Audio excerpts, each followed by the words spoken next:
principalmente por causa da Gabriela, que não pode estar aqui na aula da segunda-feira. Muito embora esteja gravado, depois ela possa ver, mas mais para o argumento fazer mais sentido hoje para ela. A gente está lendo a Introdução ao Narcisismo. Antes de entrar no assunto propriamente dito, eu dei a indicação de leituras que a gente vai fazer, né? A gente vai ler o Sol Negro, da Júlia Kristeva. Já está disponível para vocês, eu acho. E a gente vai ler também o Discurso Melancólico, a parte 2 do Discurso Melancólico. Tá? E já na semana passada, na segunda-feira, eu falei um pouco sobre o número de páginas, então delimitei essa leitura. Na Júlia Kristeva, a gente vai ler, se eu não me engano, os 3 primeiros capítulos só. Não o livro inteiro. Né? 50%, 60% do livro. E hoje nós estamos na Introdução ao Narcisismo, do Freud, nos encaminhando para o Luto e Melancolia. E nós vimos as primeiras 2 sessões, ainda que eu tenha falado um pouco de maneira geral sobre o narcisismo. Talvez as ideias mais importantes que foram trabalhadas na segunda-feira, a primeira é que o narcisismo ele estabelece 2 opostos, 2 extremos. Um extremo que os 2 têm a ver com a melancolia, os 2 estão diretamente ligados à melancolia, se relacionam com a melancolia e são condições da melancolia. Daniel, olá, Daniel. Os 2 são condições da melancolia, tanto no sentido ativo quanto no sentido passivo. E um extremo é o extremo a apatia, né? A melancolia, o narcisismo provocando apatia. Então, uma concepção, digamos assim, especializada, né? Elevada de si mesmo, provocando a impossibilidade de ação, pelo fato de que existe um descompasso muito grande entre a concepção do eu e o mundo. E no segundo caso, é o que Freud descreve como uma megalomania, segundo a qual essa imagem do eu elevada, qualificada, ela também está em desacordo com o mundo, né, com o modo como o mundo se oferece, e busca alterar o mundo a partir dessa imagem do eu. Busca produzir uma alteração, uma transformação do mundo, de tal maneira que essa imagem do eu, ou os objetos com os quais essa imagem do eu se relaciona, se tornem reais, se tornem produzidos. Né? Então, tanto numa chave quanto na outra, o narcisismo tem uma função importante e é o tipo de narcisismo que provoca modos melancólicos diferentes. No caso da apatia, o narcisismo produz uma melancolia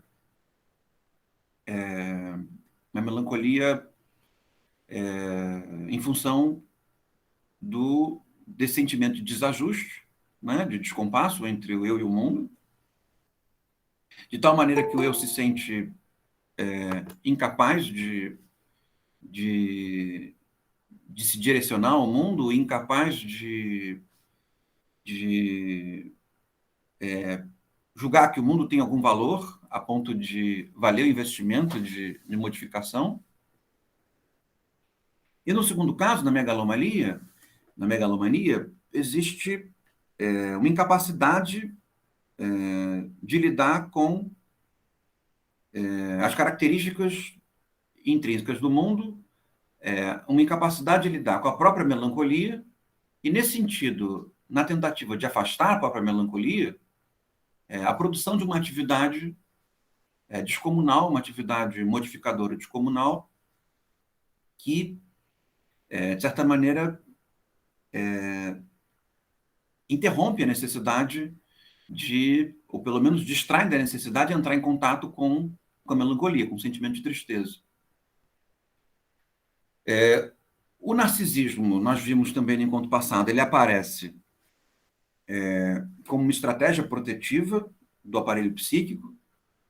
Como Arthur bem lembrou, o narcisismo ele se estrutura no processo de formação do eu, e esse processo de formação concerne diretamente aos resultados do autoerotismo, né?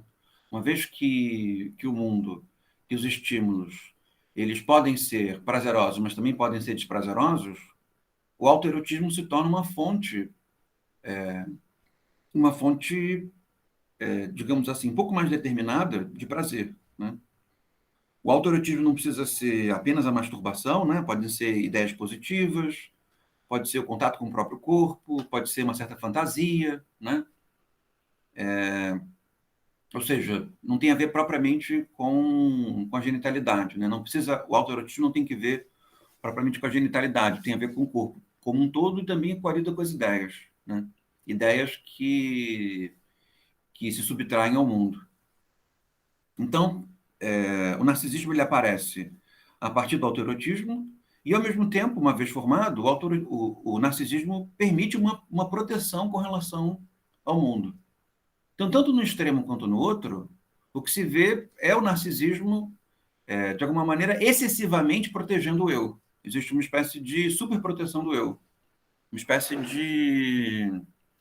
de mimo do eu, né? O narcisismo, dessa maneira, mima o eu.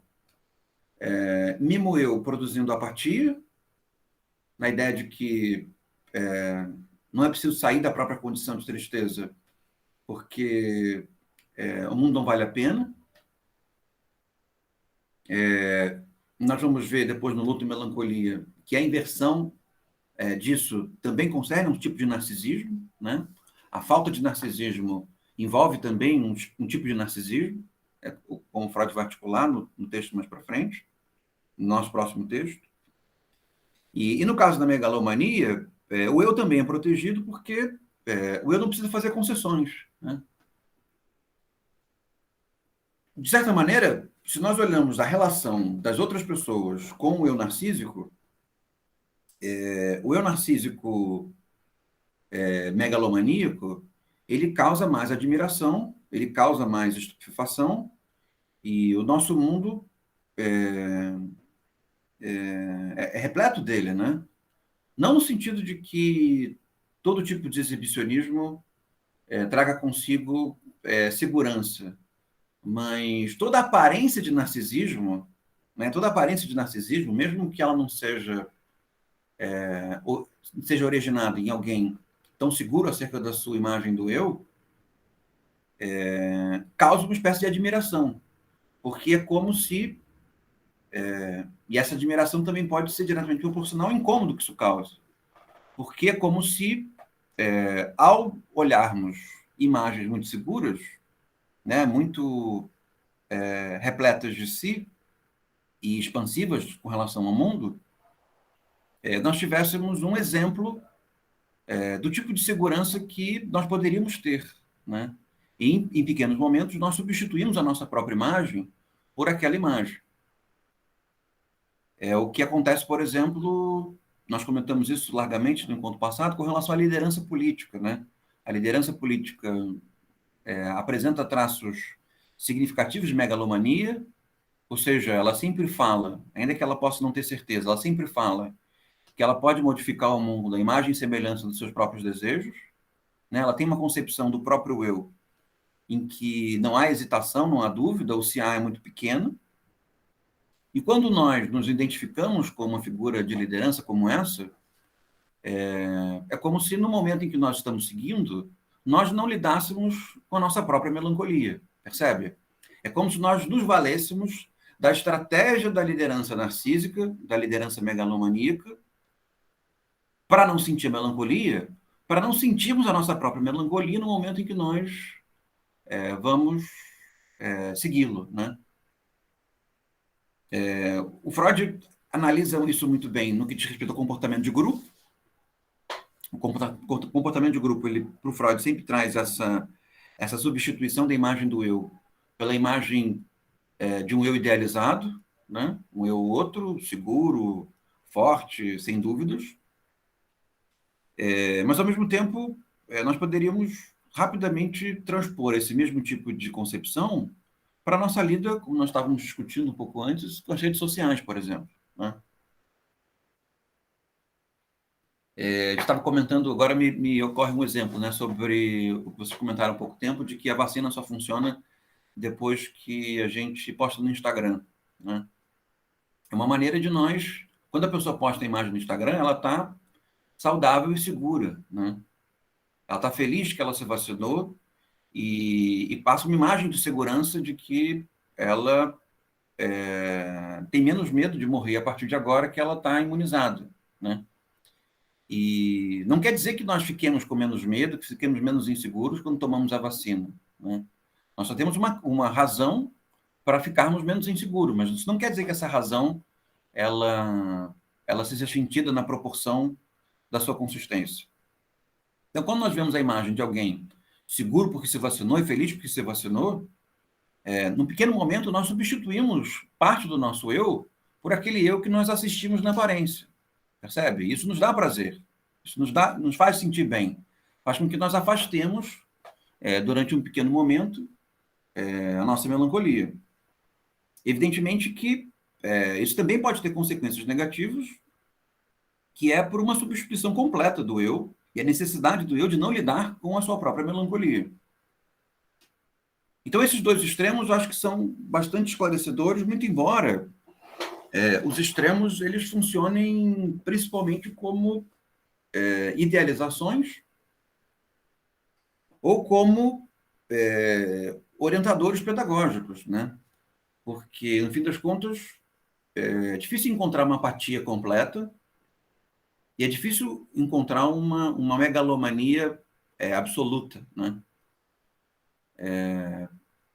Talvez a aparência da megalomania absoluta ela seja mais fácil de perceber do que um sujeito que seja completamente megalomaníaco. Mesmo a megalomania delirante, ou seja, em que se fala com ela e a pessoa nunca tem dúvida, nunca tem fraquezas, nunca tem inseguranças, é provável que mesmo ela haja momentos em que ela duvide de si própria, né? Em que ela se sinta vulnerável diante do mundo, né? Então, utilizando uma nova palavra, que eu usei na segunda-feira, mas estou usando de novo aqui agora, que é a vulnerabilidade, que está no campo semântico do desamparo, da fraqueza, de alguma forma é isso que o narcisismo faz. O narcisismo ele é capaz de nos proteger num certo nível do nosso desamparo, da nossa fraqueza, das nossas vulnerabilidades. Percebem? Então, uma personalidade narcísica, tanto no sentido regressivo quanto no sentido expansivo, né, tanto no sentido apático quanto no sentido expansivo, de alguma maneira ela se protege em alguma medida, de uma melancolia pior, né? A apatia, ela se protege de se tornar ainda mais melancólica, e a megalomania se protege de sentir pequenos traços de melancolia, né? Comparativamente, talvez nós pudéssemos dizer que a apatia tem mais tolerância à melancolia, mas chega a um certo grau de melancolia que não suporta mais. E, nesse sentido, se retrai do mundo, se retira do mundo. E a melancolia, a megalomania, tem uma intolerância gigantesca à melancolia. E, nesse sentido, mantém um grau de atividade muito grande para que nenhum traço melancólico possa ser, ou poucos traços melancólicos possam ser percebidos. Ainda na recapitulação do encontro passado, nós vemos que o Freud comenta que a libido, né, essa energia sexual, ela tem dois destinos privilegiados. Um destino é o eu, e concerne ao narcisismo, e o outro sentido é o objeto, tá? O objeto amado, ou a ideia amada, a situação amada, o fenômeno amado, usando amado de maneira imprópria, né? Alguma coisa que é querida, né? Que é desejada. O que ele comenta também é que nesses investimentos, de alguma forma, existe um equilíbrio do narcisismo pelo investimento num objeto. Mas o investimento no objeto chega um momento em que ele se torna novamente causa de narcisismo. Então, como é que se pode perceber esse processo, essa dinâmica? Eu amo, sei lá, a minha caneca, para não dar um exemplo romântico, né? Eu amo a minha caneca, e para eu amar a minha caneca, eu tenho que me amar um pouco menos, né? Se de alguma coisa tão especial que eu amo, essa alguma coisa especial não sou eu, percebe? Ela é minha, está muito ligada a mim, mas não sou eu. Então, nesse sentido, o amor a um objeto, o amor a uma pessoa, o objeto também nesse sentido, né? O amor a uma ideia, a uma pessoa, o amor a um objeto, o amor a uma ideia, o amor a uma pessoa, retiram energia do narcisismo, mas, ao mesmo tempo, são capazes de produzir um reinvestimento narcísico. Porque, no fim das contas, se eu amo demais a minha caneca, a ponto de que eu não me amo, eu só penso nela, né? Só cuido dela, só quero saber dela, só quero cuidar dela, só quero o melhor para ela, chega um momento em que eu entro num estado melancólico em que eu não importo, né? Eu não me importo, né? E novamente, eu vou necessitar de um reinvestimento narcísico, percebe? O meu amor a esse objeto vai ser um amor insustentável, um amor não passível de ser continuado, e eu vou precisar me defender da caneca, me amando de novo e esquecendo dela completamente. É muito comum perceber isso nas relações amorosas, né? Agora voltando para a temática romântica, em que há um apaixonamento muito grande pelo objeto amoroso, né? E depois há uma desilusão, né? E o desamparo da desilusão. Qual é o movimento protetivo que esse excesso de investimento traz consigo? O reinvestimento no eu, percebe? Muito comum ver a pessoa tem uma desilusão amorosa e depois, tem um período de muita fossa, né? Está fazendo o luto daquela relação, mas depois fica bonita, depois, né? Tem novos interesses, resolve aprender a dançar, resolve, sei lá, conhecer outras pessoas, né? Ou seja, há um reinvestimento no eu a partir dessa desilusão amorosa, né? O que acontece também no que diz respeito à vida política, né? A vida política está nos desamparando, nos frustrando imensamente. O que nós fazemos? Nós passamos a nos ocupar mais de nós mesmos, né? Mais da nossa família, mais dos nossos estudos, como uma maneira de nos protegermos da desilusão que o espaço público, que a vida das ideias comuns pode vir a nos causar. Ao mesmo tempo, em que o narcisismo ele nos protege dos objetos, nos protege do mundo, chega um momento em que o próprio narcisismo começa a nos consumir, né? Porque chega um momento em que, se só nós valemos, nós começamos a nos frustrar, porque nós não conseguimos ou sairmos de nós mesmos, ou não conseguimos produzir os efeitos no mundo que sejam à altura dos nossos desejos, percebe? E aí o narcisismo começa a ser quebrado, interrompido, frustrado, em função do investimento num objeto, né? A necessidade de escolher alguma coisa que não seja a si mesmo.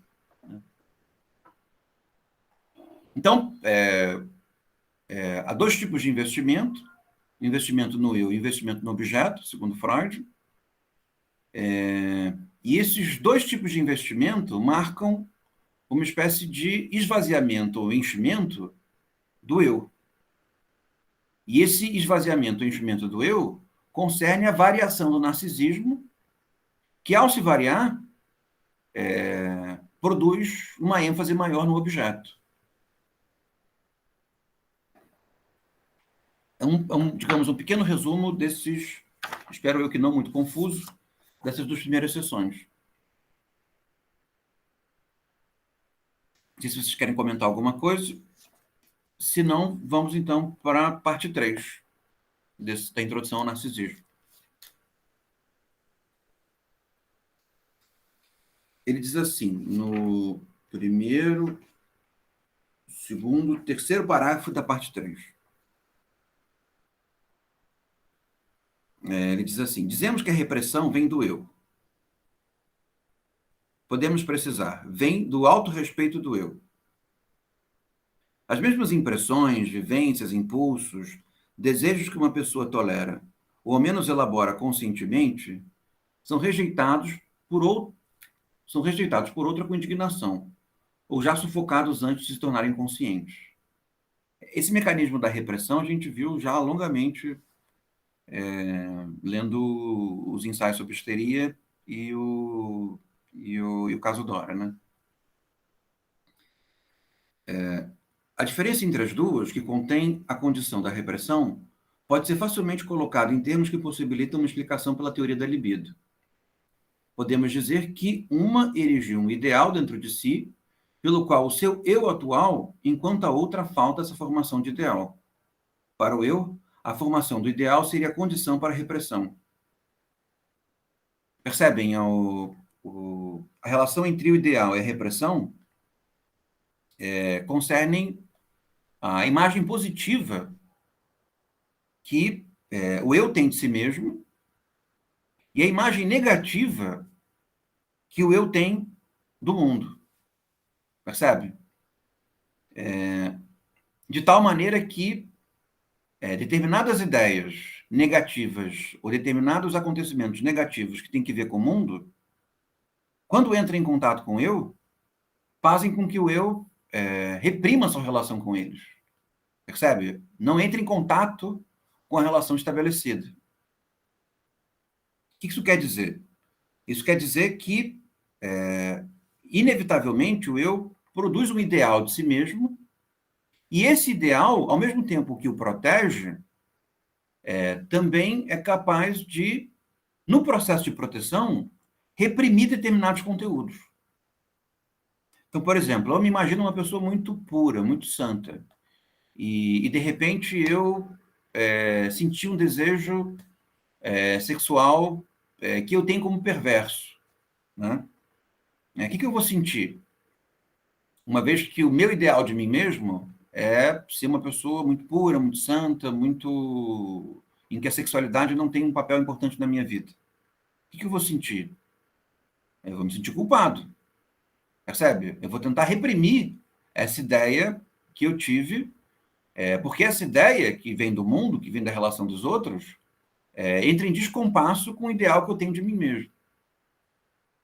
Evidentemente que isso pode ser transposto para a vida política, né?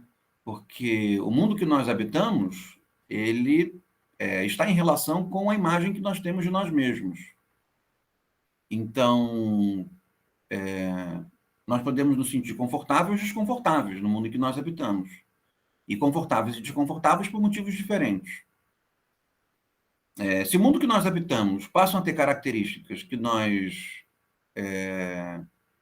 não gostamos, uma maneira de lidar com o mundo é contrapor o nosso ideal do eu com o nosso ideal do mundo e sermos agressivos com relação ao mundo, ou até mesmo quando há características do mundo que não são compatíveis com o nosso ideal de nós mesmos, reprimirmos essa relação que nós temos com relação ao mundo.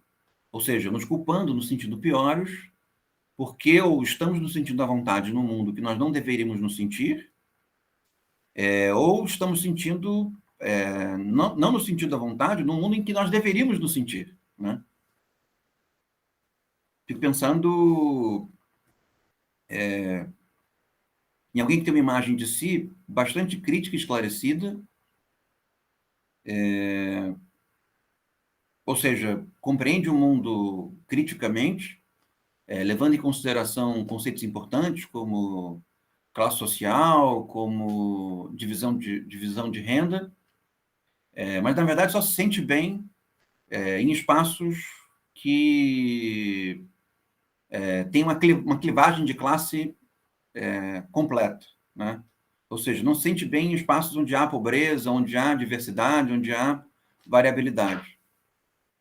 Percebe? Essa relação, ela vai ser reprimida, né? É provável que a pessoa não se dê conta de que, a despeito dos seus próprios valores, ela mesma se comporta de um jeito que não converge com aquilo que ela acredita, né? E o oposto pode ser possível, né? Alguém que tem uma concepção de si muito elitizada, muito ligada à sua própria posição de dominância, à sua posição de prestígio, e, na verdade, se sente muito à vontade em ambientes plurais, em ambientes diversos, e, de alguma maneira, reprime o fato de que possui um descompasso entre a maneira... Isso é muito menos comum, né? Mas um descompasso entre a maneira como ela se vê e a maneira como ela se relaciona com o mundo. Então, o que é a repressão? A repressão é um tipo de cegueira, tá? A repressão é um tipo de cegueira, por isso a repressão é um comportamento, é uma dinâmica inconsciente, é um tipo de cegueira que viabiliza a relação entre o eu idealizado e o mundo. Percebem?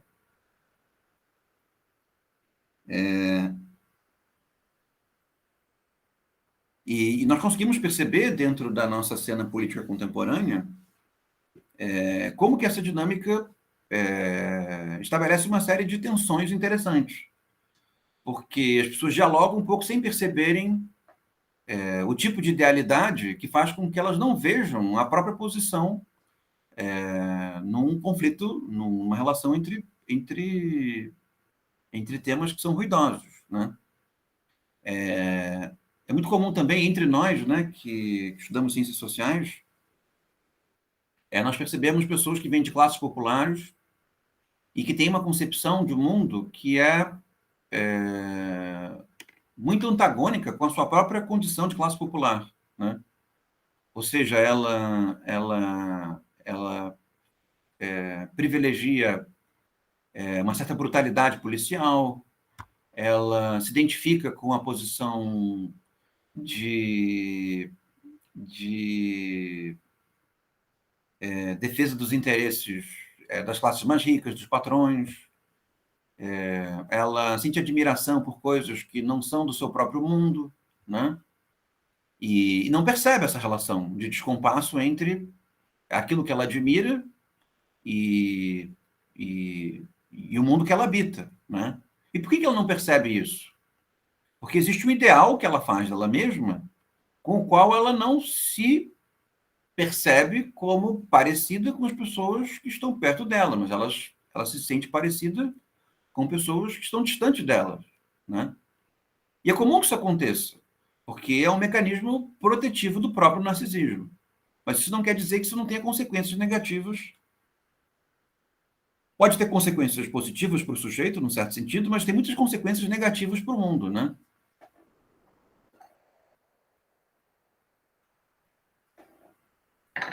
Então, acho que esse é um comentário que serve para mostrar como que a idealização é o móvel, né, é o que produz o movimento por um certo tipo de repressão. Ou seja, o descompasso entre aquilo que se valoriza e o ideal do eu. Percebe?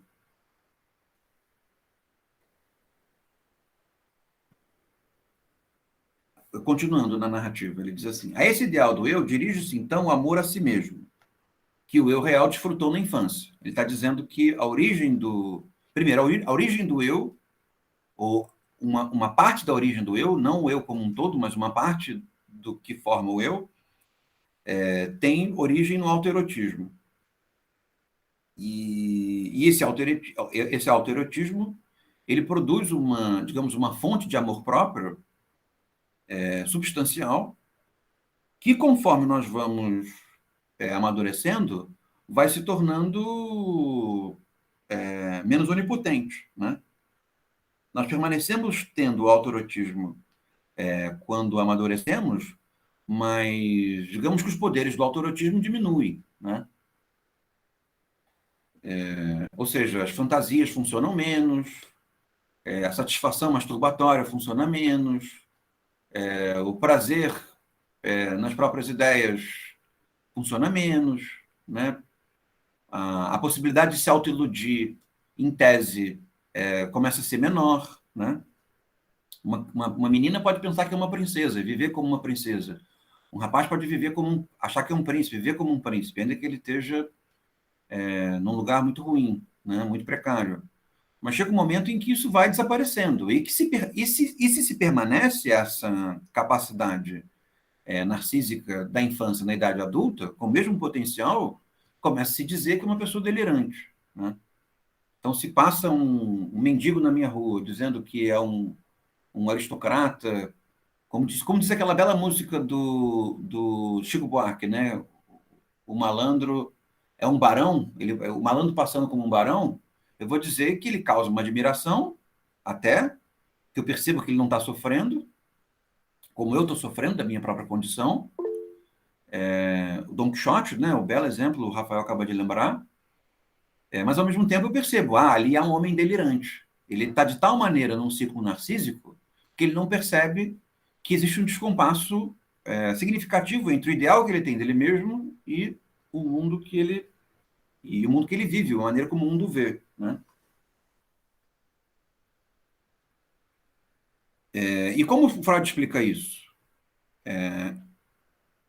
A partir da utilização ou do investimento do amor próprio que se experimentou na infância, né? Nós nunca nos sentimos tão amados quanto nos sentimos na infância. E é por isso que o desamparo na infância, ele também tem resultados tão drásticos para a vida das pessoas, né? Você não ser amado na infância não quer dizer que você vá, não quer dizer que você tem que desistir de tudo e pular da ponte, né? Mas quer dizer que talvez seja muito mais difícil, pelo menos de maneira mais comum, mais habitual, vai ser muito mais difícil estabelecer algum tipo de equilíbrio de felicidade na idade madura, né? Porque, no fim das contas, é na infância que nós experimentamos os nossos sentimentos de onipotência mais consistentes, mais fidedignos, né? E, de certa maneira, nós utilizamos esse amálgama de sentimento de onipotência que nós temos na infância para suportar a idade adulta e a velhice. Porque a idade adulta vai nos trazendo uma série de desprazeres, uma série de frustrações, e a velhice complementa essas frustrações com o envelhecimento do nosso corpo, né? As dores, a presença da mortalidade, né? Não sei se por isso, mas é muito comum perceber que a própria fisiologia enfatiza isso que, do ponto de vista psíquico, acaba sendo verdadeiro. Então, em processos degenerativos, a nossa memória presente vai desaparecendo e a gente vai lembrando só do passado, né? Vai lembrando de quando era criança, vai lembrando de quando era muito novo, né? Percebem? Mesmo a dinâmica fisiológica, de certa maneira, nos leva para esse âmbito em que nós éramos mais onipotentes, né? Ou seja, momentos em que nós tínhamos mais prazer, né? Está fazendo sentido para vocês? Então, você pode dizer, usando o exemplo do Rafael, que o Don Quixote ele é como uma criança, em certo sentido. Ele vive um ideal do eu de tal maneira intenso que não é capaz de perceber a diferença entre o que ele projeta, quem ele é, e o mundo, né? Ele é como se fosse uma criança. Nesse aspecto, né? No aspecto do narcisismo. Aqui, como sempre, no âmbito da libido, o indivíduo se revelou incapaz de renunciar à satisfação que uma vez foi desfrutado. Ele não quer se privar da perfeição narcísica de sua infância. E se não pôde mantê-la, perturbado por admoestações durante seu desenvolvimento, e tendo seu prejuízo despertado, procura adquiri-la na forma nova do ideal do eu.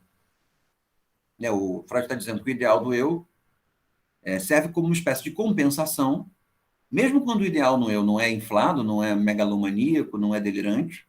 Todos nós temos o ideal do eu, né? Mesmo assim, ele existe justamente, segundo Freud, para compensar essa perda do narcisismo onipotente da infância. Ao mesmo tempo, se nós não somos devidamente amados na nossa infância, nós temos mecanismos para suprir essa falta de amor de outras formas, né? Então, o psiquismo ele se equilibra mesmo quando as questões são mais difíceis. E se ele não se equilibra de uma maneira, digamos assim, mais fácil, e realmente não é fácil, ele se equilibra a partir de sintomas, né? Percebem?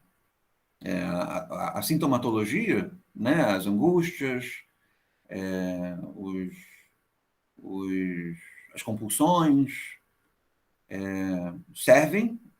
Não é a única causa das angústias, das compulsões, das manias, né? Mas essas dinâmicas sintomáticas, elas servem também para que nós sejamos capazes de compensar, de alguma forma, alguma fragilidade que adquirimos quando na infância não fomos suficientemente amados, né? E esse amados, eu não estou querendo, não tô querendo dar a entender no sentido burguês, né? Ah, ninguém me levou no McDonald's, ninguém me deu PlayStation. Não é isso, né? Suficientemente amado protegido e nutrido, tá? É bem básico. É ser acarinhado, protegido e nutrido. É mais ou menos isso, tá? E, ao mesmo tempo, numa dinâmica muito originária, né? Nos primeiros anos de vida. Estão percebendo? Ou seja, pode ser que, a partir da psicanálise, se crie uma imagem de soberania da infância e que se conjuga com o ideal burguês, e a infância se torna os anos de futilidade extrema, né? Mas não é disso que o Freud está falando, tá? Não tem nada a ver com iPhone para crianças de 4 anos, não tem nada a ver com isso, tá?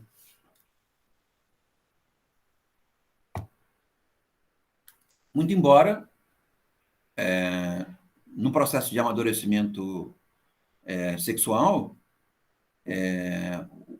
possa existir uma fragilidade do ideal do eu, ou até mesmo um reforço do ideal do eu, em função da comparação, né?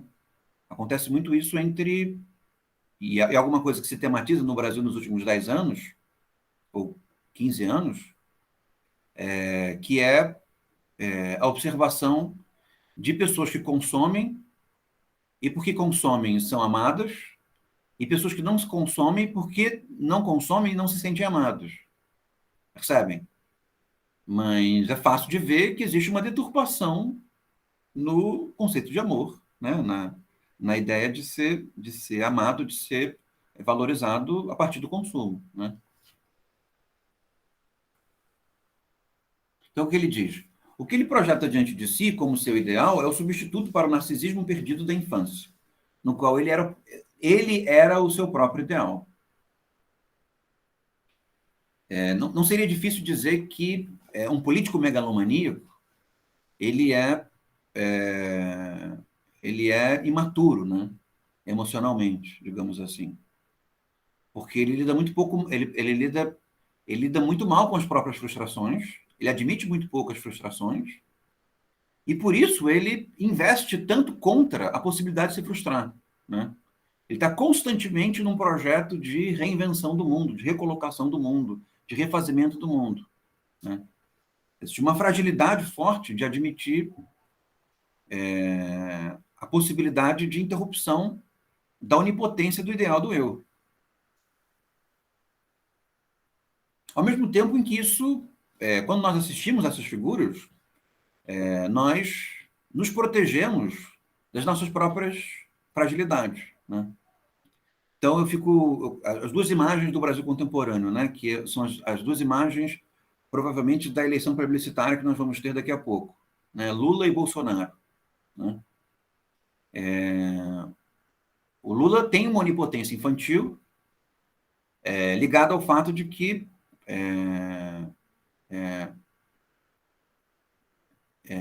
ele tem o ideal do eu, segundo o qual ele é capaz de produzir um mundo em que as crianças, como ele foi, não passem por agruras materiais. Fazendo, assim, uma polaridade bem tosca, tá? E do outro lado, e evidentemente que as duas não são comparáveis, né? E do outro lado nós temos o Bolsonaro, que também tem uma megalomania bastante imatura, infantil, né? Segundo a qual ele possui o ideal do eu, segundo o qual ele não precisa viver no mundo, ou ele pode produzir um mundo onde não seja necessário lidar com a diferença na intensidade com que se vive no mundo contemporâneo. Percebe? Então, o ideal do eu ligado ao casal heterossexual, o ideal do eu ligado a uma certa predominância da família sobre as outras estruturas sociais, leva a uma espécie de desejo megalomaníaco de produzir alterações substantivas no mundo de tal forma que isso que na infância não era preciso sofrer se subtrai do mundo, percebe? Então, dá para perceber que quando nós olhamos para essas figuras e nos identificamos com elas, o que acontece conosco? Percebe? Nós ficamos protegidos durante um determinado momento, protegidos do ponto de vista emocional, não do ponto de vista econômico e político, né? Do ponto de vista econômico e político, nós cada vez mais naufragamos. E também não digo que seja equiparado as duas posições, tá? Mas o que acontece de nós, do ponto de vista emocional, quando nós nos identificamos com um líder expansivo como esse? Nós nos sentimos mais seguros. Ou seja, se nós achamos que o mundo tem pobreza e vai ter pobreza para sempre, ou se nós achamos que o mundo caminha na direção da diversidade, da diferença, isso nos incomoda, naquele momento da identificação, nós sentimos menos esse desamparo. Percebe? É como se houvesse realmente a esperança de que a pobreza diminuísse, é como se houvesse realmente a esperança de que a diversidade diminuísse. O que acontece, por exemplo, num tipo de protofascismo, um fascismo diferente, que acontece no leste europeu, com a xenofobia, né? Os europeus do leste, que têm um passado bastante problemático, né? Com muitos esqueletos no armário, muitos milhões de esqueletos no armário, né? Mas ainda assim, no mundo contemporâneo, eles se incomodam com a possibilidade que o país deles, ou o mundo deles, se altere em função da imigração. Ou seja, que eles sejam obrigados a lidar com um mundo com o qual eles não se identificam. Ou seja, um mundo que não está à altura do ideal que eles têm deles mesmos. E como é que isso se reveste na esfera pública? Eles acabam sendo permissivos com figuras xenofóbicas e muito agressivas, né? E quando eles fazem, emocionalmente, eles se protegem do desamparo, que é sentir que o ideal que eles têm deles mesmos não encontra mais substrato no mundo. Percebe? Ou se encontra, encontra-se numa ordem muito mais reduzida, né?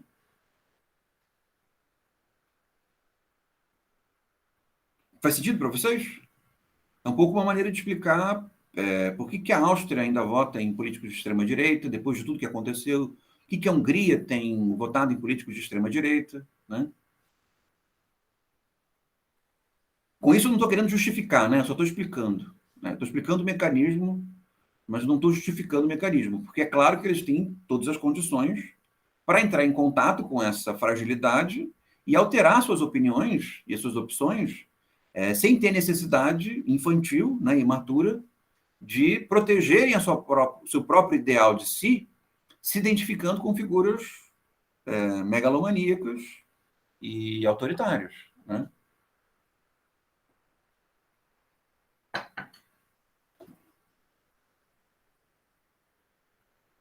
Então vamos lá.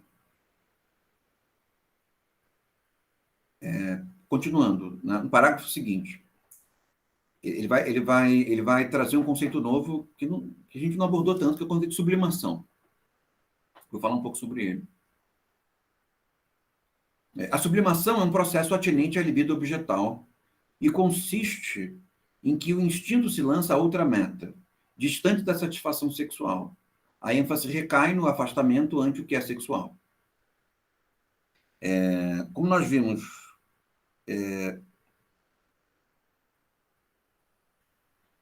a sexualidade ela é o nome, como Freud explica, os estímulos, a maneira como os estímulos que o mundo exerce sobre nós é sentida por nós, então como prazer e como desprazer. E a sexualidade é o nome que o Freud utiliza para explicar como esses estímulos geram uma excitação muito maior a partir do momento em que nós passamos a amadurecer sexualmente, tá? Ou seja, quando a genitalidade começa a aparecer na nossa vida. A predominância da genitalidade, ou pelo menos a presença significativa da genitalidade, começa a aparecer na nossa vida. Isso quer dizer que uma maneira de nós nos livrarmos do desprazer e obtermos prazer, uma maneira de nós nos livrarmos do prazer, do desprazer que o mundo nos causa e de aumentar o prazer que nós podemos ter no mundo é tendo relações sexuais. Mas isso não quer dizer que as relações sexuais sejam a única maneira de se desfazer de parte do desprazer e de obter prazer. Na verdade, as relações sexuais, inclusive, uma vez que existe uma expectativa muito grande em torno delas, elas têm tudo para dar errado, né? Logo, é por isso que existe a psicanálise, né? Se fosse tão fácil se livrar do desprazer e obter prazer de tal maneira que nós não tivéssemos fragilidades a partir dos atos sexuais, né? Não havia problema no mundo, né? Estava tudo resolvido, mas não funciona assim. Então, uma maneira de obter prazer e se livrar do desprazer concerne a mudar a meta da sexualidade, ou seja, utilizar a energia que poderia ser utilizada na relação sexual em outras atividades. E, no fim das contas, é isso que explica, segundo Freud, a possibilidade da civilização. Ao mesmo tempo em que nós procriamos e temos relações sexuais, nós estudamos, nós fazemos esportes, nós lemos livros, nós assistimos séries, nós utilizamos o Instagram, percebe? São várias maneiras pelas quais nós redirecionamos esse modo, digamos assim, preferencial de obter prazer e se livrar do desprazer de outras formas. Né? A esse mecanismo, Freud chama de sublimação. Então, o que é sublimação? Sublimação acaba sendo tudo que não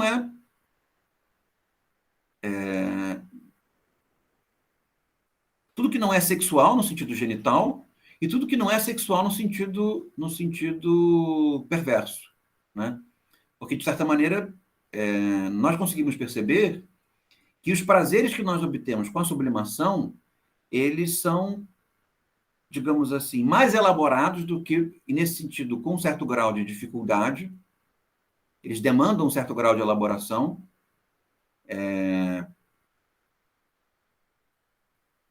que é mais complicado do que aquele que está presente no ato sexual, no seu sentido mais diretamente genital.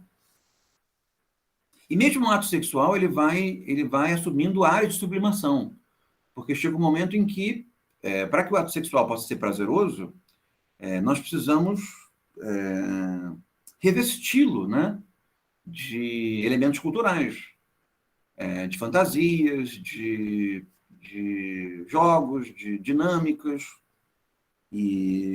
ou seja, mesmo a relação sexual passa a ter também um elemento sublimatório, né? Fez sentido a ideia de sublimação? Então, no fim das contas, a sublimação... Rafael levantou a mão. Pode falar, Rafael. É só para ver se deu para entender. A sublimação é um redirecionamento dessa energia que era do ato sexual, daquele ato sexual genital para outras atividades diversas. É isso aí, é isso que o Freud está dizendo. Ele está dizendo de que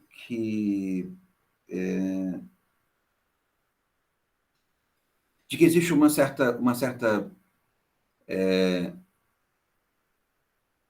pelo menos pelo menos no que diz respeito, já te dou a palavra, Arthur, pelo menos no que diz respeito ao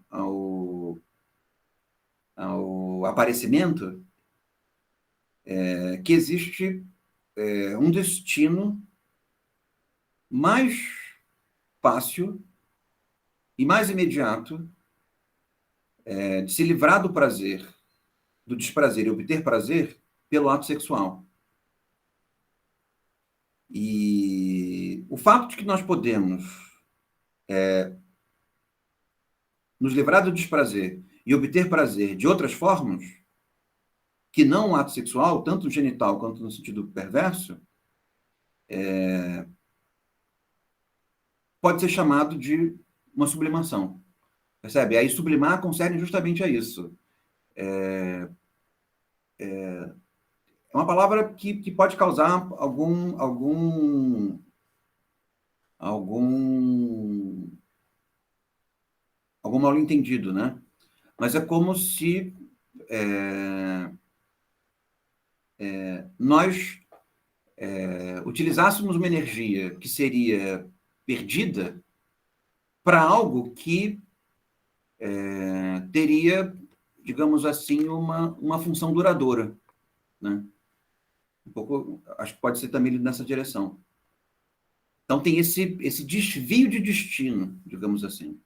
É como se houvesse é como se a sexualidade fosse um rio e houvesse um destino mais natural do que os outros, ou se não natural, um destino privilegiado aos outros, e o desvio desses destinos poderiam ser então entendidos como sublimações. E no fim das contas, é a sublimação que permite que surja uma cultura, surja uma sociedade, surja ritos e hábitos que estabeleçam um certo grau de previsibilidade e estabilidade na vida comum, né?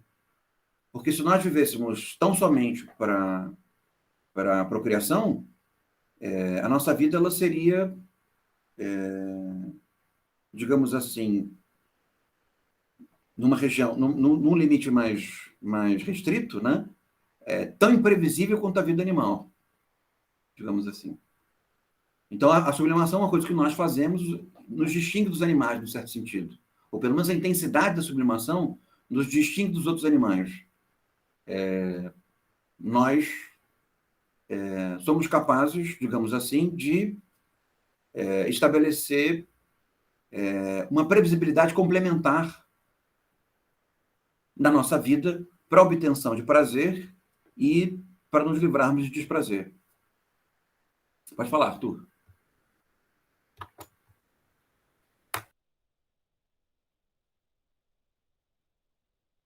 Você está com o áudio cortado, eu acho. Eu não estou te ouvindo. Vocês estão ouvindo o Arthur?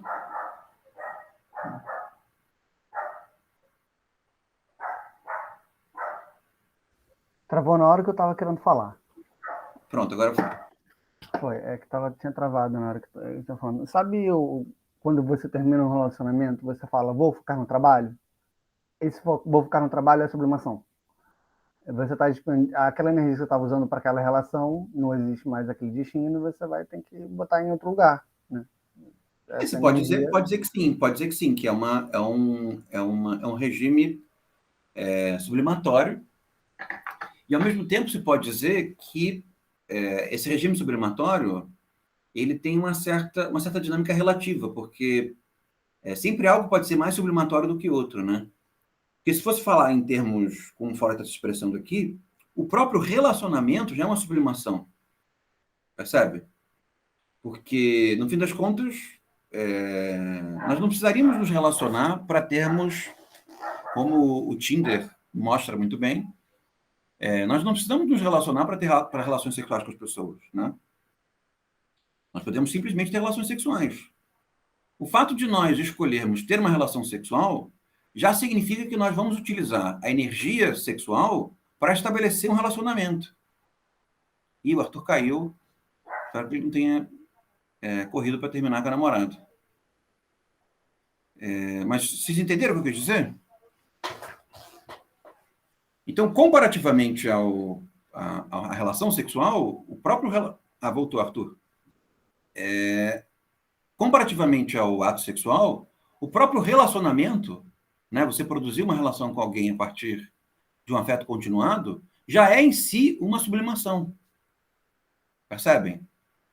Que já é uma maneira de utilizar a energia, uma certa disposição sexual para outra coisa que não o sexo. Porque um relacionamento não tem que ver só com sexo, né? Inclusive, alguns dizem que, depois de alguns anos, os relacionamentos têm pouquíssimo que ver com sexo. Estou fazendo uma brincadeira, né? Mas... entenderam? Então, como você disse, comparativamente ao relacionamento, talvez focar no trabalho tenha uma função sublimatória, né? Você está... a energia que você investiria no relacionamento ou na sexualidade, você está investindo, produzindo outras coisas, né? É claro que essa dinâmica geral da civilização, como o Freud explica, a partir da sublimação, ela pode ser criticada também. Porque talvez se nós tivéssemos ficado só nos atos sexuais, nós não tivéssemos destruído o planeta, por exemplo. E a nossa vida seria mais previsível no que diz respeito à nossa preservação, né? Então pode ser que uma certa sublimação seja até mesmo negativa. Mas o ponto é de que as nossas vidas, as nossas comunidades são baseadas numa certa ordem de sublimação. Ou seja, nós não só transamos, nós transamos, é uma parte importante da nossa vida, mas nós fazemos outras coisas que, inclusive, dão significado para a sexualidade. Percebem? Então, por exemplo, a sexualidade é muito dependente do erotismo. O erotismo é uma forma de sublimação.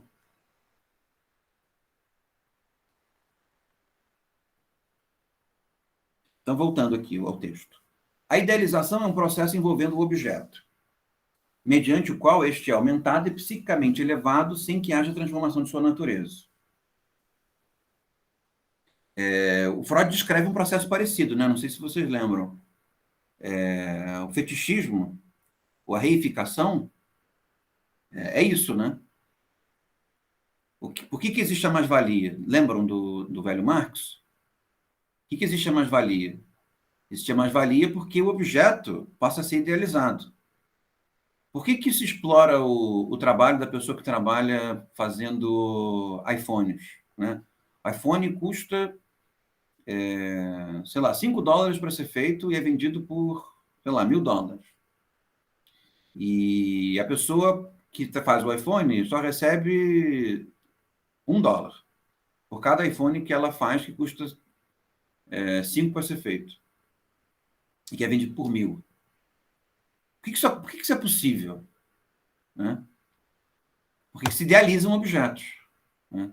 Essa idealização, que é alguma coisa que é comum para todos nós, o Marx vai descrever, do ponto de vista social mais amplo, no processo de fetichização da mercadoria. Se a mercadoria não for fetichizada, não existe como existir essa acumulação da exploração do trabalho. Né? Faz sentido para vocês? Vocês estão identificando com outras coisas que vocês estudaram? Então tá. Então ele diz assim, a idealização é possível no âmbito da libido do eu e no da libido do objetal. Né? Nós podemos idealizar a nós mesmos e somos capazes de idealizar os objetos. Se nós não fôssemos capazes de idealizar a nós mesmos, nem idealizar os objetos, nós tivéssemos uma relação com os objetos e com nós mesmos que não fosse idealizada, ou seja, ela fosse mais próxima da realidade, é provável que o capitalismo não pudesse existir, né? Mas, ao mesmo tempo, as próprias revoluções sociais, revoluções comunistas, socialistas, elas são baseadas num tipo de idealização, né? Uma idealização do eu, uma idealização do mundo. Ou seja, a idealização causa os nossos problemas, mas, ao mesmo tempo, nós não conseguimos muito nos livrar dela. O que nós conseguimos fazer, no máximo, na melhor das hipóteses, é reduzir o nível de idealização. É nesse sentido que a melancolia ela é tão bonita, né? Porque a melancolia ela envolve uma idealização, evidentemente, mas uma idealização que estabelece uma espécie de descompasso entre o eu e o mundo, preservando o mundo, percebe? E levando ao mundo, na melhor das hipóteses, né, naquilo que, numa certa idealização da melancolia, né, levando ao mundo objetos que se acrescentam a ele, mas que não destroem, né, não possuem um componente destrutivo, né, com relação a ele. Não sei se eu me fiz entender, né? É uma das belezas de uma certa dinâmica cultural da melancolia. A melancolia ela é capaz de utilizar um certo grau de idealização do eu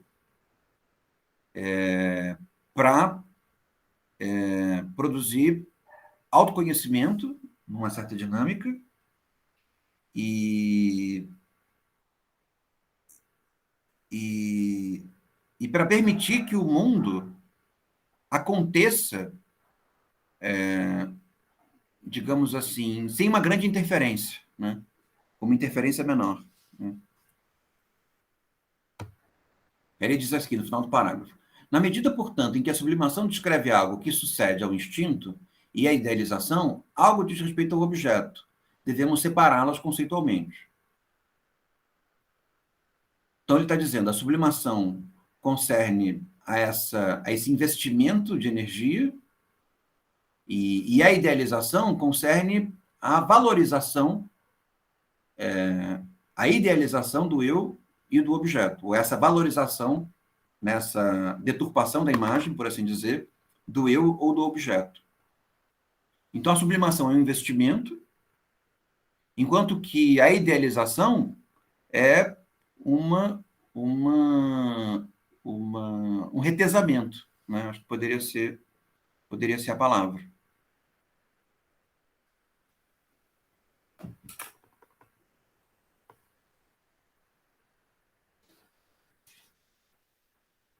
Vamos continuar. Aí ele diz assim, haver trocado seu narcisismo pela veneração de um elevado ideal do eu não implica ter alcançado a sublimação de seus instintos libidinais.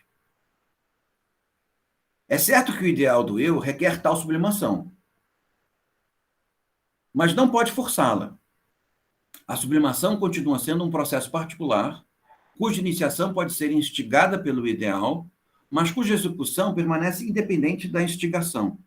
Ou seja, nós podemos idealizar o eu, idealizar os objetos, sem que com isso haja investimento em alguma coisa que tenha uma duração maior, né? Ou que produza previsibilidade em alguma medida, né?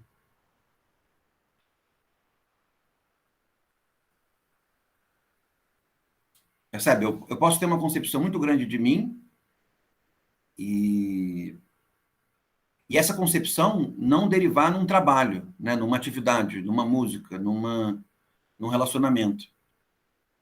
Pode simplesmente significar que, diante da minha grande admissão acerca de mim mesmo, eu não produzo nada, não faço nada. Seria um pouco a apatia como um grau exagerado de melancolia, né?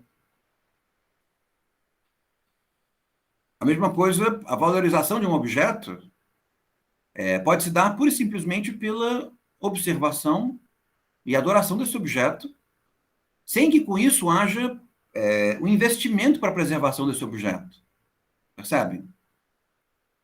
O investimento para que exista a perenidade desse objeto, né? A continuidade desse objeto, né? Então, você pode perceber isso na relação entre pais e filhos, né? Os pais podem idealizar os filhos, que concerne uma idealização de objeto. Mas a idealização do objeto não concerne propriamente ao fato de que haverá a sublimação de alguma coisa em favor daquele objeto. Percebe? Não quer dizer que o filho vai ser protegido, não quer dizer que o filho que condições de vida vão ser oferecidas para aquele filho. Percebe? Não quer dizer que alguma coisa vai acontecer no entorno daquele filho em função da idealização, né? No que diz respeito à nossa vivência contemporânea, acho que isso também serve muito para a maneira como nós lidamos com a nossa própria imagem de nação, né? Não sei se vocês concordam com isso. De que é comum nós termos uma idealização acerca desse objeto, né? O que é o Brasil, o que é a nossa cidade, quem nós somos. Mas isso não quer dizer que haja uma sublimação na direção desse ideal, desse objeto idealizado, né? Então, o Brasil pode ser fantástico, fabuloso, mas isso não quer dizer que nós nos ocupemos com a distribuição de renda, não quer dizer que nós nos ocupemos com a qualidade das águas, não quer dizer que nós nos ocupemos com a diminuição da violência, não quer dizer que nós nos ocupemos profundamente com a melhoria da educação, percebem? Ou seja, é um objeto idealizado, mas esse objeto idealizado não traz consigo um investimento sublimatório, né? Conseguiram perceber a distinção que o Freud faz entre o ideal e a sublimação? Não, Gabriela, entendeu? Entendeu? Então vamos lá. Aí ele diz: como vimos, a formação de ideal aumenta as exigências do eu, e é o que mais favorece a repressão. A sublimação representa a saída para cumprir a exigência sem ocasionar repressão. Então, ao invés de precisar, isso é interessante também, né? Que é quando a sublimação lida com sentimentos negativos. Então, a minha família privilegia profundamente sentimentos heterossexuais na sua condução. E acha que isso é o cerne da família. E isso é o cerne da cidade, é o cerne do país, é o cerne do cosmos. Tá? E quando começam a existir relações afetivas de outra forma, né, que não são prioritariamente heterossexuais, isso me causa uma frustração muito grande. Porque, no fim das contas, o meu próprio ideal de mim mesmo está ligado a essas ideias. Percebem? E isso me faz sofrer. Porque nem a maneira como eu idealizo o meu mundo, nem a maneira como eu idealizo a mim mesmo, nem a maneira como eu idealizo o mundo, nem a maneira como eu idealizo a mim mesmo, estão sendo preservadas. Ou seja, eu estou sendo exposto a um sentimento de desamparo. Claro que é um desamparo injustificado, meio bastante preconceituoso, mas não quer dizer que as pessoas não sintam assim, né? Não é porque a dinâmica ela é ruim, que as pessoas não sintam assim, que isso não tem um valor emocional para elas, né? Qual seria uma maneira de eu sair desses sentimentos negativos? Ao invés de votar num político raivoso, ou hostilizar as pessoas na rua, ou até mesmo bater nelas na rua, né? Qual seria uma maneira de eu lidar com esses sentimentos negativos? Eu poderia sublimar esses sentimentos negativos de uma outra forma. Eu poderia escrever um livro, eu poderia fazer um artigo, eu poderia fazer uma música, eu poderia sair e gritar no travesseiro, percebe? Eu poderia sublimar esse sentimento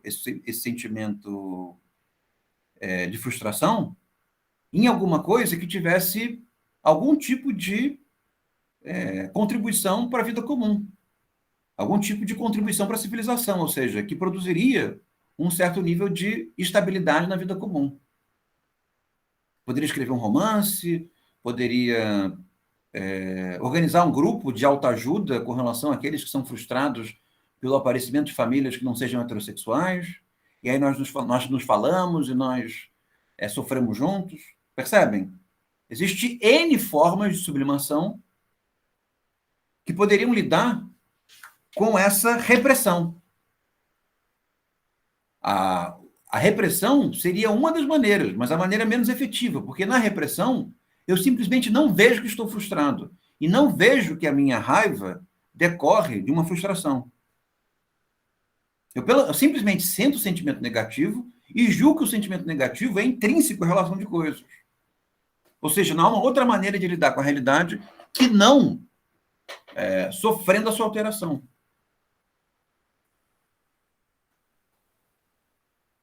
Está fazendo sentido para vocês?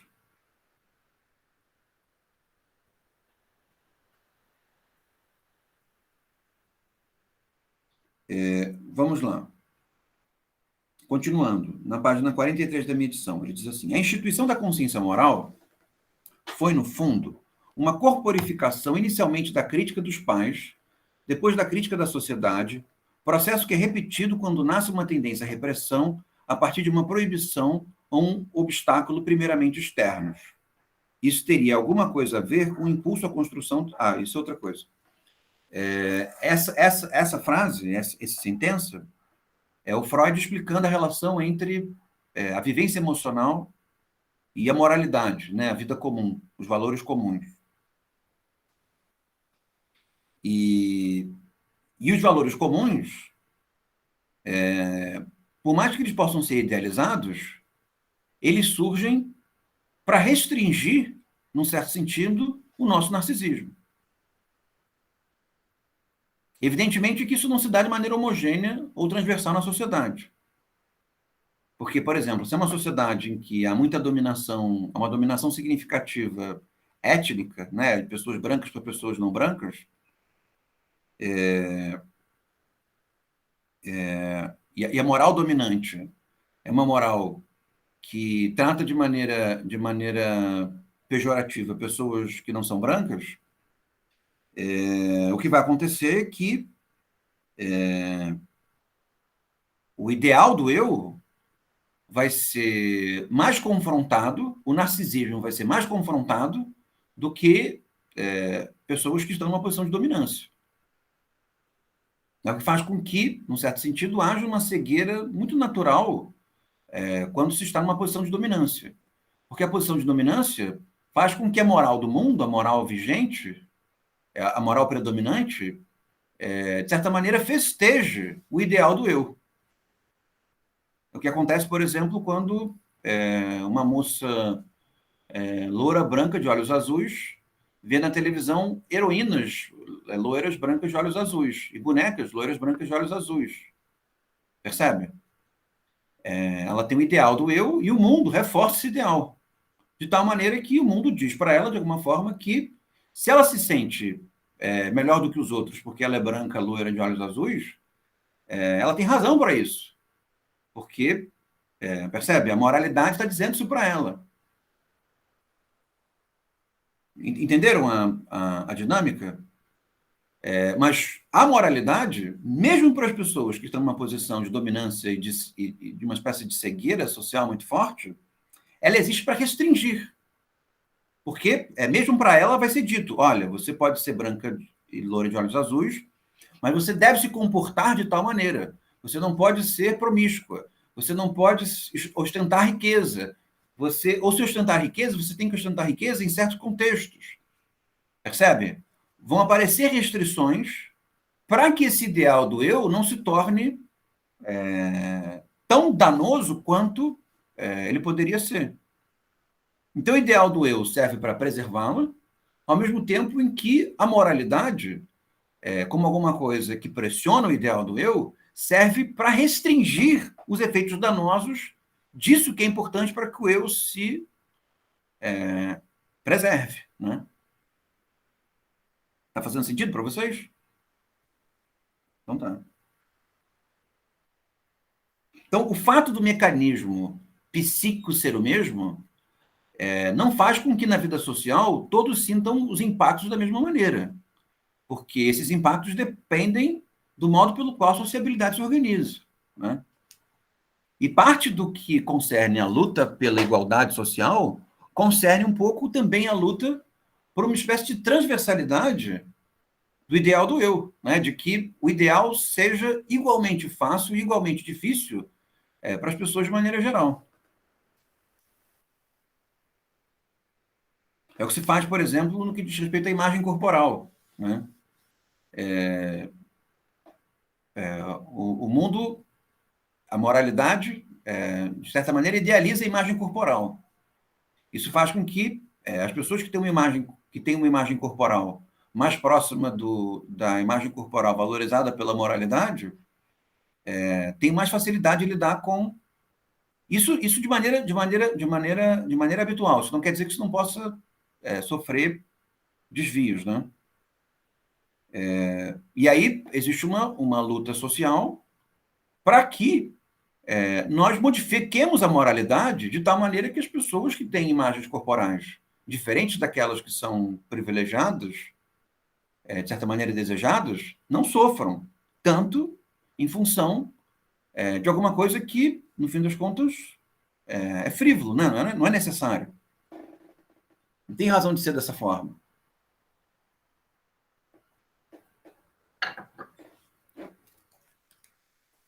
É como se nós pudéssemos dizer que boa parte do entrave político concerne a uma espécie de condições assemelhadas para a formação do ideal. Que a formação do ideal seja igualmente difícil, igualmente fácil, seja aproximadamente difícil e aproximadamente fácil para as pessoas. Né?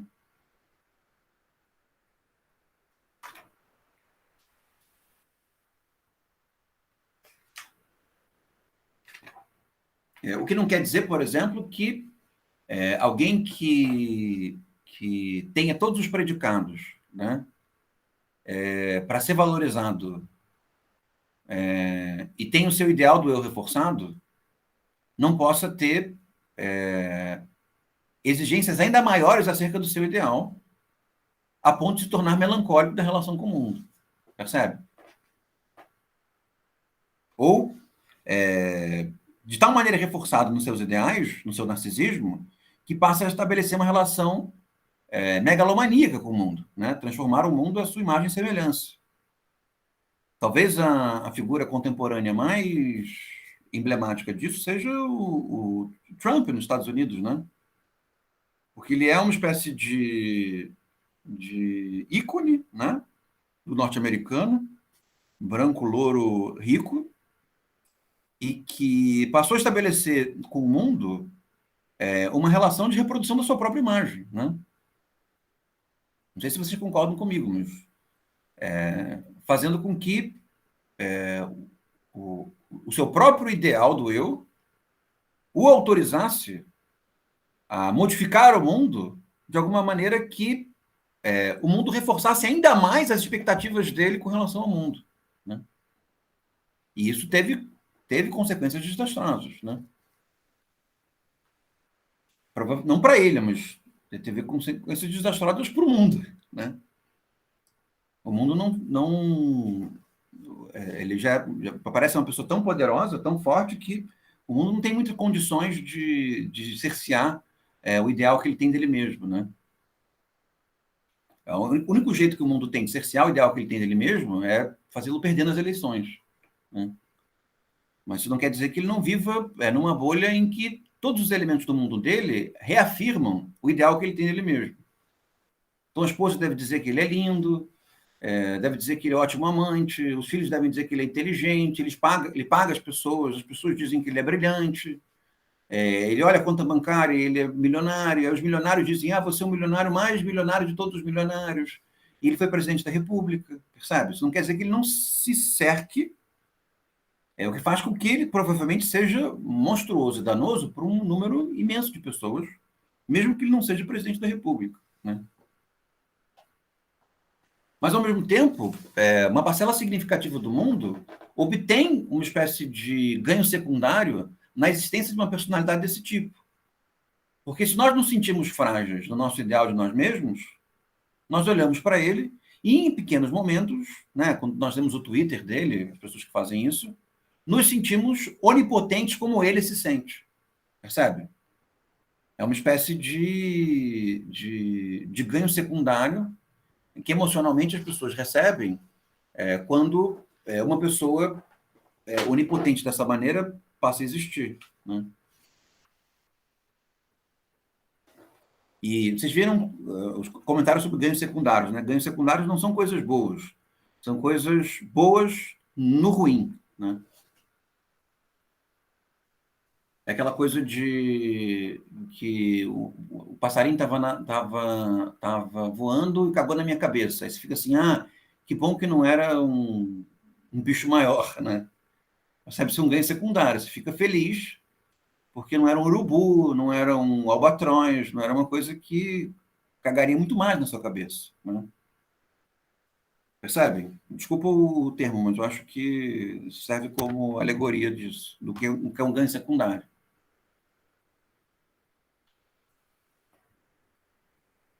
Então, seguindo, na página 45, ele diz assim: o amor próprio nos parece de imediato como expressão da grandeza do eu. A expressão em alemão é bonita, é Selbstgefühl, amor próprio. Nos aparece de imediato como expressão da grandeza do eu. Não sendo aqui relevante o caráter composto dessa grandeza. Tudo que se tem, ou que se alcançou, todo o resíduo do primitivo sentimento de onipotência que a experiência confirmou, ajuda a aumentar o amor próprio. Então, o amor próprio é o coração do narcisismo. Tá? A melancolia é uma lida problemática com o amor próprio. Tá? Ou pelo menos a melancolia como um objeto de interesse, para nós, que é um objeto de interesse que permite se entender alguns sentimentos negativos e se entender também a possibilidade de algumas produções positivas, é uma tomada problemática do amor próprio. Porque o amor próprio produzindo a apatia, o amor próprio produzindo a megalomania, fazem com que o tema da melancolia fique um pouco mais silencioso, né? Porque o tema da melancolia ele se torna interessante não quando não há atividade ou quando há muita atividade. Ele se torna interessante justamente quando nós percebemos as virtudes e os vícios de uma atividade relativa. Percebe? De uma velocidade média. Tá? Estão entendendo o que eu estou falando? Sim? Tá. Arthur e Gabriela, façam assim com a cabeça. Tá bom. Como afirmamos, na página 45, como afirmamos, finalzinho dela, como afirmamos, ser amado representa o objetivo e a satisfação na escolha narcísica do objeto. Então, por que nós amamos um objeto? Para que o objeto fortaleça o nosso amor próprio. Percebem? Mas se o objeto ele fortalece o nosso amor próprio de maneira absoluta, nós paramos de amar o objeto. Percebem? E se nós paramos de amar o objeto, o nosso amor próprio começa a entrar em colapso, porque ele passa a não ter amor. Ficou bonito isso, né? Mas entenderam uma coisa? Então, digamos que você ame alguém, a pessoa te idolatra. Vai chegar um momento em que essa relação vai acabar. Usando novamente exemplos de Silvia Popovic, né? Essa relação vai. Sabe quem é Silvia Popovic? Então, exemplos de. Quem é apresentadora de televisão hoje em dia que fala sobre casais? Relacionamentos amorosos? Não tem mais isso na televisão? Fernanda Lima? Sei lá, o Rodrigo Faro falava, mas faz tempo que eu não vejo. Tenta algum, sei lá, algum youtuber aí, eu não sei. Nossa, como o mundo mudou. Desde que você me criticou piamente pelo Faustão, eu nunca mais vi, então eu não posso te informar agora. Mas o Faustão não fazia aconselhamento amoroso. Mas era parecido com os outros programas. Não, estou querendo alguém que fale sobre sentimentos amorosos, que dá conselhos. Não tem mais alguém. Então, Tem vários na internet. Então, alguém na internet. Aí alguém não tem um exemplo para dar. Então, alguém da internet, tá? Imagina alguém da internet falando sobre os sentimentos amorosos. E aí você está se relacionando com alguém que te idolatra, né? Acho que você é lindo, maravilhoso, rico, alto, e tudo mais. E chega um momento que isso vai acabar. Por quê? Porque você vai ter um amor próprio tão gigantesco, né? Digamos que isso funcione assim, né? Não funciona tão facilmente, mas o amor próprio vai se dar. Não, mas pode ser um relacionamento. Porque o relacionamento católico tem um mediador, né? Que é o Jesus, né? E o Jesus não deixa ninguém amar muito o outro. Sempre tem um desvio, né? Mas digamos que tem um relacionamento amoroso católico e que um dos pares é problemático e te ame como se você fosse Jesus. Tá? Vai dar problema. Porque ou você percebe que ele está delirando, né, e você não é Jesus, ou você aceita que você é tão bom, tão bom, tão bom, você não precisa dele. Percebe? Você vai ficar cheio de si, você vai ser absolutamente onipotente. E a onipotência não se relaciona. Só se relaciona quem precisa do outro. E a onipotência não precisa do outro. Percebem? Quem precisa do outro é a vulnerabilidade. Então, o ideal do eu absolutamente onipotente traz consigo cegueira com relação ao outro. Mas o ideal do eu onipotente traz consigo uma fraqueza, que é a falta de confirmação de que se é amado. Né? Nem todo o ideal do eu é tão inflado quanto um Don Quixote. Mesmo Trump precisa de pessoas, de minions lá, dizendo para ele que ele é maravilhoso. Né? Porque senão o ideal do eu dele se desinfla, ele se torna uma pessoa comum, insegura como as outras. Uma pausa aqui, eu lembrei agora dos Minions, que é horrível uma coisa do Brasil. Isso não tem nada a ver com a matéria, é só um desabafo. Que é um absurdo, né? O que fizeram com os Minions, né? Os Minions, os bichinhos tão legais, os amarelinhos tão bacanas, um desenho tão divertido, e associaram Minions com militância bolsonarista e acabaram com os Minions, né? Então, eu acho que uma coisa que o Brasil contemporâneo devia incentivar no que diz respeito à cultura pop mundial é tentar tornar os Minions legais de novo, né? Eu pelo menos sinto isso. Eu estava vendo televisão agora, justiça pelos Minions. Aí eu estava vendo o meu malvado favorito, e aí eu vi os Minions e pensei assim, nossa, que Minions horríveis. Mas os Minions são os máximos, né? Exatamente, make Minions great again. Nós precisamos disso. O que é banana? Eles ficam falando banana o tempo todo lá. Isso né? Banana é uma ótima fruta.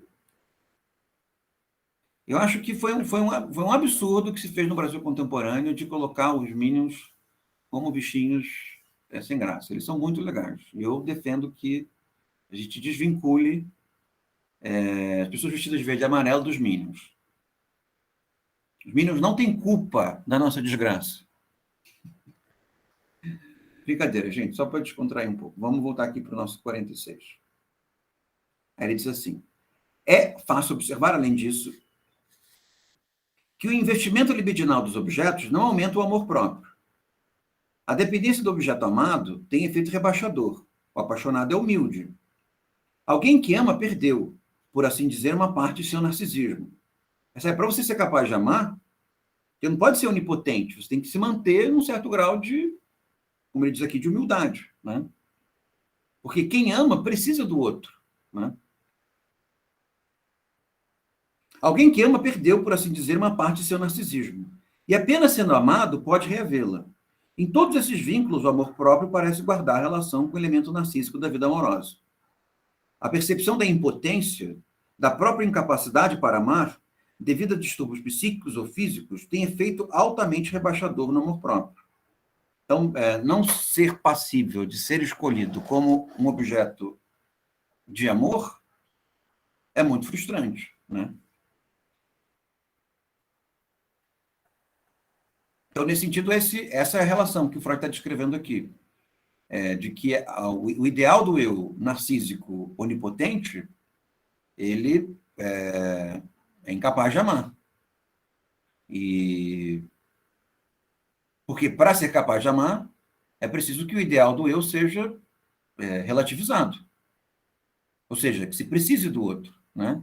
Ou seja, que o outro seja também bom, também bonito, também interessante, também com virtudes. Fez sentido para vocês? Isso é relativamente simples, né? E a página 47, ele diz assim: o amar em si, enquanto ansiar carecer, rebaixa o amor próprio. E ser amado, achar amor em troca, possui o objeto amado, eleva-o novamente, né? Eu, quando amo, reduzo o meu ideal do eu, e quando sou amado, tenho esse ideal reforçado. Evidentemente que se for reforçado demais, isso acaba boicotando o próprio amor, né? Sendo a libido reprimida, o investimento amoroso é sentido como grave diminuição do eu. A satisfação amorosa é impossível. O reenriquecimento do eu torna-se possível apenas retirando a libido dos objetos. O retorno da libido objetal ao eu, sua transformação em narcisismo, representa como que um amor feliz novamente. E, por outro lado, um real amor feliz corresponde ao estado primordial em que a libido de objeto e a libido do eu não distinguem uma da outra, né? Então, uma maneira de reforçar o narcisismo é deixar de amar. Percebe? Amar a si próprio. Uma maneira de reduzir o narcisismo é amar. Percebe? Mas ser amado reforça o narcisismo. Perceberam a relação? Então, não há possibilidade de dizer o ideal dessa relação. Mas, se fôssemos dizer o ideal é amar e não ser amado de maneira onipotente. Percebe? Não ser amado nem amar de maneira onipotente, porque amar de maneira onipotente gera um esvaziamento do eu, um esvaziamento ideal do eu. E ser amado de maneira onipotente também gera uma espécie de onipotência do eu que faz com que se perca a capacidade de amar, né? Então, se fosse falar no ideal, o ideal é que o amor próprio se preserve, não de maneira onipotente, mas se preserve, e o investimento externo diante do amor próprio seja comedido, né? Seja dosado, não seja excessivo, né? Porque senão, o máximo que pode acontecer é, no fim, a pessoa amar a si própria no outro, né? Isso também é uma maneira de não amar, né?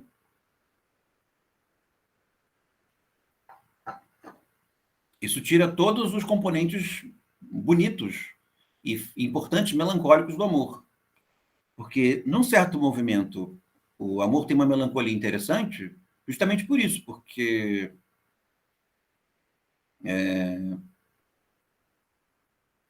ou se gostaria de amar mais e não consegue, isso traz uma melancolia, né, uma frustração, uma tristeza. Ou se queria amar menos e não consegue, isso traz uma frustração. Ou se gostaria de ser mais amado, isso traz uma frustração. Ou se gostaria de ser menos amado, que é mais difícil, né? Isso traz uma frustração, percebem? Todo o acesso com essas causas de frustração na relação amorosa, na relação dos objetos, isso não se dá só com relação a pessoas, isso dá também com relação a ideias, tá? Como vocês sabem, eu estou falando com pessoas porque é mais fácil de entender. Traz consigo a possibilidade de uma bruma melancólica que nos faz entender as causas das nossas frustrações. Uma outra maneira de lidar com essa melancolia, que são formas que eu acho que são deletérias para a vida comum, concernem ou a megalomania, que é, então, não amar mais ninguém, simplesmente amar a si próprio e tentar construir o mundo à imagem e semelhança do seu próprio amor, coisa meio trampista, ou políticos, né? Ou não amar ninguém, né? Digamos que a saída agressiva dos maus sentimentos concerne uma espécie não tá no, eu não acho que a saída agressiva, a melancolia que se torna agressiva pelos maus sentimentos, eu não acho que ela esteja nos extremos. Eu acho que ela está dentro dessa região melancólica, em que há atividade e inatividade. Mas concerne por não lidar com o sentimento de frustração, ou seja, a incapacidade de amar mais ou de amar menos, ou de ser amado mais ou de ser amado menos, reprime essa frustração e a transforma em sentimento negativo ou em ação negativa, justamente para não entrar em contato com ela, né? Para mim, essa é uma das explicações boas para essa presença significativa dos sentimentos negativos na nossa esfera comum habitual, né? Ou seja, uma certa melancolia ligada com a modificação do mundo, que concerne a achar que o mundo não o ama da maneira como se ama o mundo.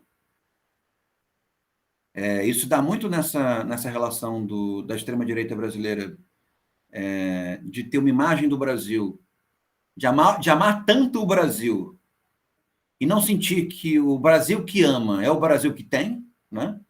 E aí se torna muito agressivo na ideia de transformar o Brasil nisso que ama no Brasil. A máxima que alguém escreveu aqui sobre os Minions, que é a máxima do Trump, também cabe muito bem com relação a nós, né? Fazer o Brasil que nós amávamos, né? Tem muito a ver com isso, né? Essa presença de sentimentos negativos no Brasil contemporâneo.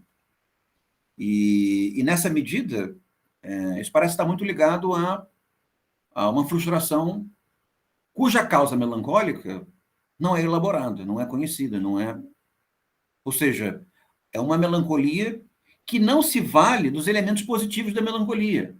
Porque os elementos mais positivos da melancolia não são a agressividade que a melancolia é capaz de produzir quando reprimida. É justamente o autoconhecimento que a melancolia é capaz de oferecer. Percebem? E a oportunidade que esse autoconhecimento traz diante de dinâmicas sublimatórias, né? Produzir alguma coisa a partir desse sentimento de frustração. Aí, seguindo aqui, ele diz aqui, na página 48, para terminar. O Rafael escreveu alguma coisa aqui, deixa eu ler. Também pode ter uma melancolia de uma idealização do Brasil não ser os Estados Unidos pela extrema-direita. Pode, sim. Mas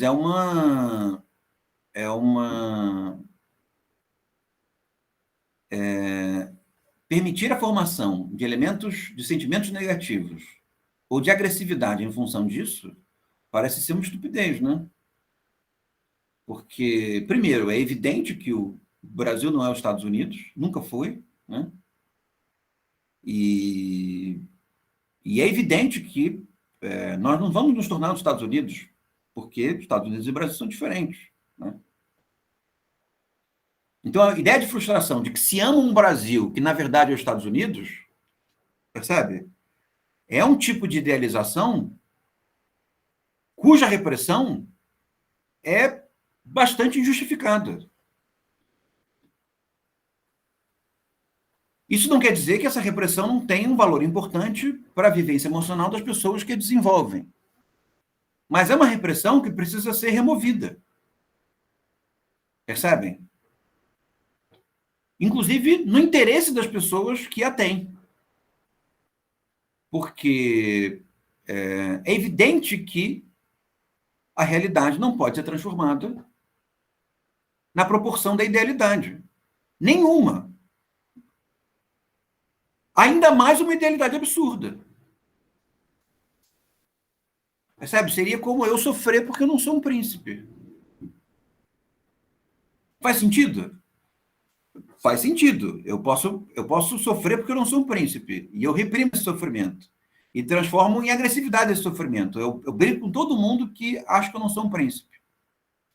Os monarquistas, a mesma coisa. E eu brigo com todo mundo que acha que eu não sou um príncipe.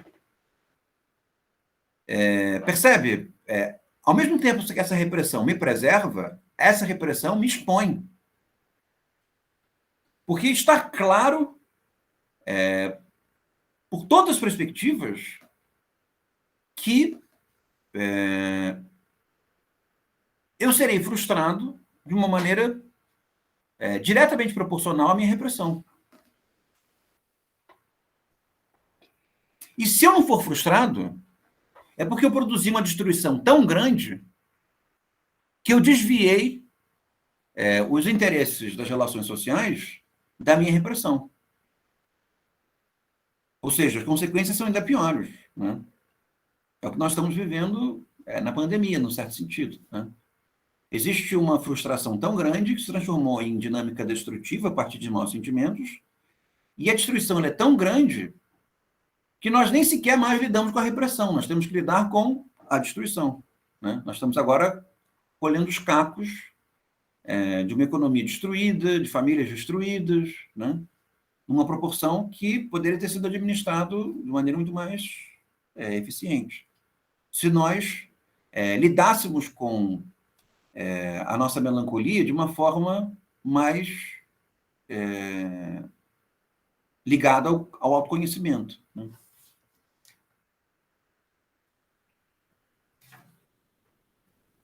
Faltam só 3 pagininhas, mas não vai dar para terminar agora. Eu estou na página 48 da minha, faltam 3 pagininhas para a gente terminar esse ensaio, e aí na semana que vem a gente faz esse ensaio e faz o Luto e Melancolia, que também é um ensaio curto. Então já comecem a ler o Sol Negro. Todos vocês acessaram o Sol Negro da Kristeva? Então tá. Então comecem a ler. Que bom. Quem não, reclamem com a Gabriela Gandal, peçam para ela. Ela não tem a menor responsabilidade nisso, tadinha, mas ela me deixou fazer isso, então